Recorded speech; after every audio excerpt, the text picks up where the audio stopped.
Salut, je m'appelle Phil Viscaro, donc je suis fondateur de Cosmoduck, je suis auteur de jeux de société. Au départ, je suis auteur de bouquins, j'écrivais des articles, des choses comme ça. Je suis arrivé dans le jeu de société un petit peu par hasard, avec l'envie de créer un jeu, un genre de Mario Kart, qui serait un hommage au jeu de société Le Survivant que j'aimais beaucoup quand j'étais ado. Et puis c'est devenu Hollywood Death Race, qui est devenu par la suite Hollywood Racers, qui est sorti récemment. Et puis, il y a eu ce jeu, puis il y a eu d'autres idées, puis il y a eu d'autres choses, des rencontres. Et de fil en aiguille, je me suis retrouvé à faire un petit peu ça de plus en plus. Et depuis 2 ans maintenant, à temps complet.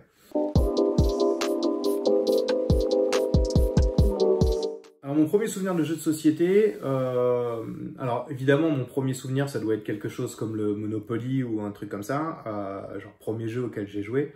Mais mon premier vrai souvenir de jeu qui m'ait fait vraiment kiffer, je pense que c'est Le Survivant. Un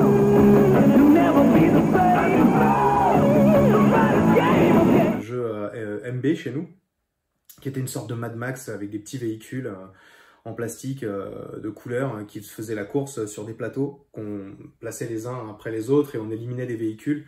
C'était absolument pas exceptionnel au niveau du gameplay, mais le matos était super. Et puis pour l'époque, ça changeait justement des petits chevaux, des machins comme ça. C'était, je pense, un jeu qui 10 ans ou 15 ans avant les autres annonçait les prémices du jeu de société moderne. Et ça, j'ai beaucoup aimé. Ouais, ça, c'est mon premier souvenir. Après, mon meilleur souvenir, c'est, je dirais, plutôt HeroQuest. HeroQuest déchaîne les forces du mal, utilise la magie et trouve la clé. J'imagine comme beaucoup aujourd'hui. Mais HeroQuest, quand il est arrivé avec mes potes, on est devenus fous, quoi. Enfin, moi, j'ai eu la chance de l'avoir, je crois, à Noël ou un truc comme ça. Et on y jouait tout le temps, mais tout le temps. Et on avait dévié les règles. Ça devenait vachement plus du RPG que un simple jeu de société. Enfin, voilà, quand moi j'étais MJ, là derrière mon petit plateau, j'inventais des trucs de fou. J'avais un cahier, je notais des situations avec des embranchements. Alors, si jamais ils font ça, il peut se passer ça. S'ils font ça, ils vont là, etc. Il y avait des orques qui venaient les voir, qui voulaient marchander des trucs. On a passé mais des heures et des heures dessus, des trucs de malade, quoi. Bien avant la Nintendo 64 et GoldenEye, les après-midi qu'on a saigné tous ensemble autour d'une table, c'était sur HeroQuest.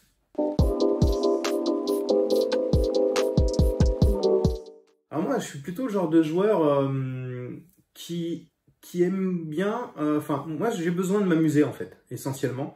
Du coup, que je gagne ou que je perde, c'est pas l'élément essentiel quand je joue. Je veux passer un bon moment. Moi, j'aime bien les jeux où tu peux te retrouver rapidement dans le bain et tu peux avoir des surprises, quoi. Tu peux te dire, ok, lui, il sait pas trop jouer normalement. Et puis, genre, dès la deuxième partie, le mec, il est capable de faire des trucs où il y a un challenge pour toi, quoi. Moi, j'aime quand il y a un challenge.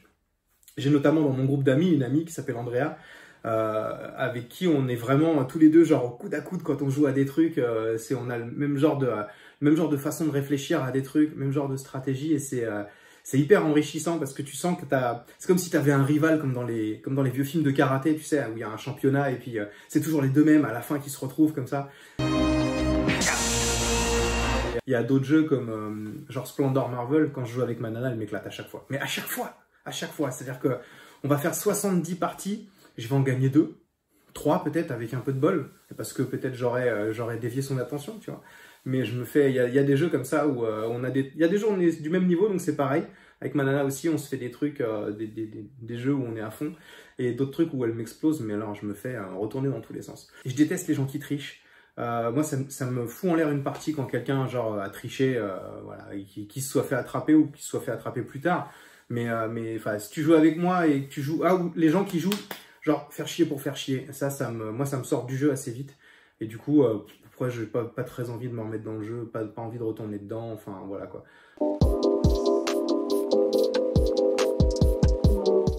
Alors, quand je joue, moi, c'est essentiellement 2 choses.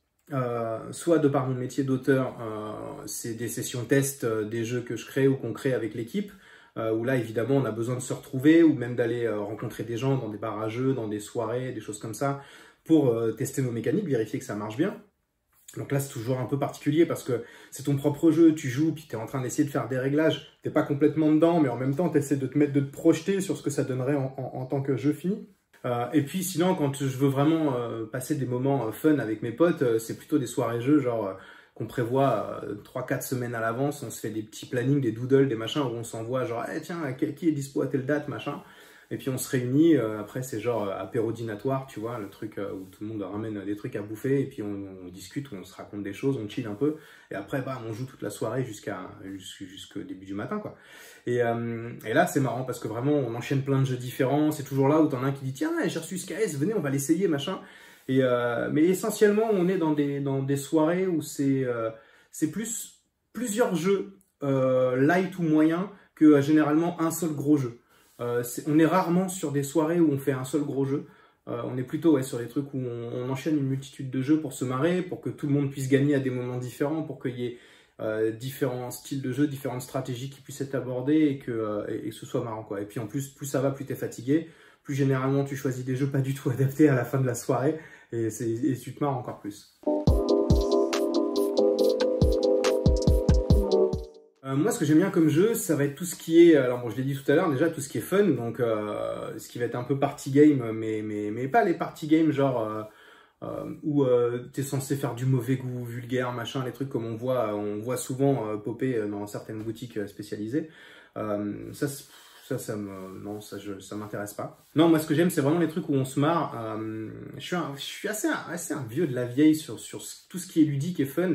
Moi j'ai grandi avec mes copains, on jouait dans la rue, on avait des fous rires tous les jours. Après sont arrivées les consoles de jeux, on était à plusieurs devant les consoles, surtout quand les consoles ont commencé à permettre de jouer à 4. On était agglutinés autour du petit écran 50 cm, tous autour comme ça, à essayer de regarder. Donc ça a toujours été, enfin moi j'associe vraiment le jeu, le loisir et le divertissement à de la poilade, quoi, à des moments où tu te marres. Et donc pour moi, c'est essentiel de jouer à des jeux où tu vas te marrer. Pour autant, un de mes jeux préférés, c'est Santorini. Et Santorini, t'es pas mort de rire quand tu joues, quoi. Tu joues, t'élabores des stratégies, etc. Donc j'aime aussi beaucoup voilà, les jeux dans lesquels tu as une vraie progression, où tu peux élaborer des stratégies un peu comme un joueur d'échecs. Genre, tu vas prévoir 4-5 coups à l'avance. Ça, moi, si c'est possible dans un jeu, ça me fait vraiment kiffer. Si en plus tu peux un peu mélanger les deux, genre du fun et de l'anticipation, de la préparation comme ça, alors là on est à fond dans ce que je vais kiffer. Moi ce que j'aime dans le jeu de société, et dans le jeu en général, c'est ce côté justement société, le fait que ça réunit les gens, quoi. Moi je l'ai vu beaucoup quand je suis arrivé dans ce milieu, justement. Un des premiers jeux que j'ai fait tourner, c'était Dany. Qui a été édité par Gros Games et qui a été mon premier succès. Et Dany, quand je le faisais tourner en festival, je jouais essentiellement avec des gens que je connaissais pas et des gens qui se connaissaient pas entre eux. Et pour autant, il y avait une ambiance, il y avait un truc, il y avait une vie, une sorte de rapprochement, une connexion qui se faisait entre les gens autour de ce jeu. Alors le thème, il était pour quelque chose, bien sûr, mais c'est ça que j'aime dans le jeu, c'est quand les gens, en tout cas quand le jeu ça permet que les gens autour de la table vivent une émotion ensemble. Et pour autant, j'ai déjà vu des jeux où chacun joue dans son coin, sur son petit plateau, à faire ses trucs, et il n'y a pas du tout d'échange entre les joueurs. Et je comprends complètement que ce soit une façon de jouer, une façon de voir le truc, d'être dans son... Mais ça communiquait pas du tout, il n'y avait pas d'échange entre les joueurs. Ils auraient été chacun chez eux, avec un casque et genre en train de jouer à des jeux en ligne sur leur console ou leur PC. C'était pareil en fait au niveau de la sensation dans la salle. Et ça, moi, ça me fait vraiment très très peur. Moi, je suis quelqu'un qui a un petit peu de mal avec certaines interactions sociales. Il y a des choses qui sont compliquées pour moi. Et du coup, autour du jeu, ça me permet déjà moi de me détendre et je pense d'être un peu mieux accepté, un peu mieux compris peut-être. Et du coup, ouais, c'est ça que j'aime. C'est ce côté, le jeu en fait, il fait péter toutes les frontières. Il n'y a plus d'histoire de couleur, il n'y a plus d'histoire de sexe, il n'y a plus d'histoire d'ethnie, de politique, de religion, machin. C'est un groupe de gens qui se retrouvent et puis qui vont kiffer sur un truc, et puis qui pendant une demi-heure vont être des pharaons ou des aventuriers ou des chercheurs d'or dans l'espace. Voilà, et en fait, et on va être tous ensemble et on va vivre une aventure, un truc qu'on vivrait absolument pas dans la rue comme ça au quotidien. Et ça, c'est vraiment quelque chose que je trouve kiffant avec le jeu de société.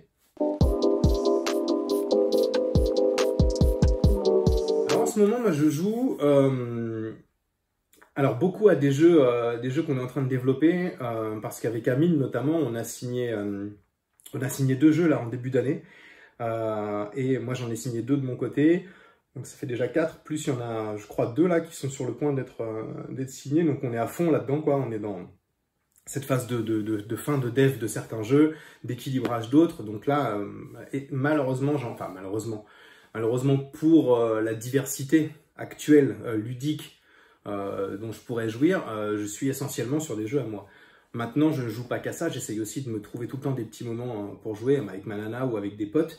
Et du coup, en ce moment, alors bon, déjà j'ai un classique qui tourne toujours, c'est Santorini. Dès qu'on a genre une demi-heure, il sort de toute façon et on y joue avec ma nana. Et sinon, là j'ai reçu Hidden Leaders que j'avais pris j'avais soutenu sur KS parce que je trouvais que la DA était ouf et la mécanique me semblait intéressante. Et j'ai pas été déçu du tout, franchement je trouve ça vachement bien.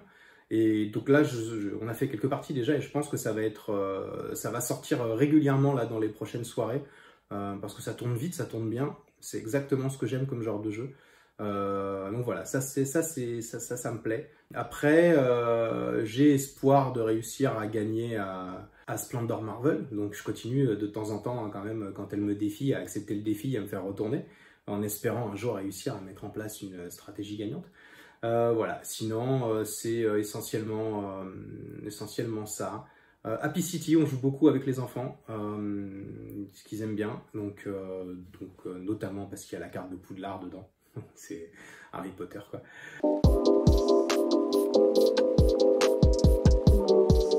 Pour conclure, moi je sais pas, un dernier mot, je dirais que dans ces temps incertains en ce moment où il se passe plein de choses compliquées partout dans le monde et où on a beaucoup plus de nouvelles déprimantes que de bonnes nouvelles, j'ai envie de dire aux gens, réunissez-vous autant que vous pouvez avec vos potes, vos amis, votre famille, les gens qui comptent, parce que au final, on vit le temps d'un battement de cils et tout ça, c'est éphémère et c'est hyper important de vivre chaque instant et de se dire chaque instant, putain, mais qu'est-ce que j'ai kiffé hier, qu'est-ce que j'ai kiffé il y a 2 jours, qu'est-ce que j'ai kiffé la semaine dernière. Et ça, c'est quelque chose que le jeu de société peut nous apporter. Et donc, voilà, moi j'incite tous les gens à se retrouver autour d'une table le soir avec des chips, des cacahuètes, des boissons et puis des bons jeux de société, sliver si vous mangez des chips, forcément. Et puis voilà, et kiffer le plus possible et surtout jouer pour s'amuser. Et vous jouez jamais votre vie, quoi.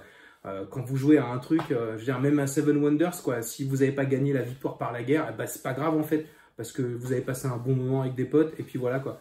Donc, kiffer, kiffer et kiffer, c'est tout ce que j'ai à conseiller aux gens. Voilà, salut!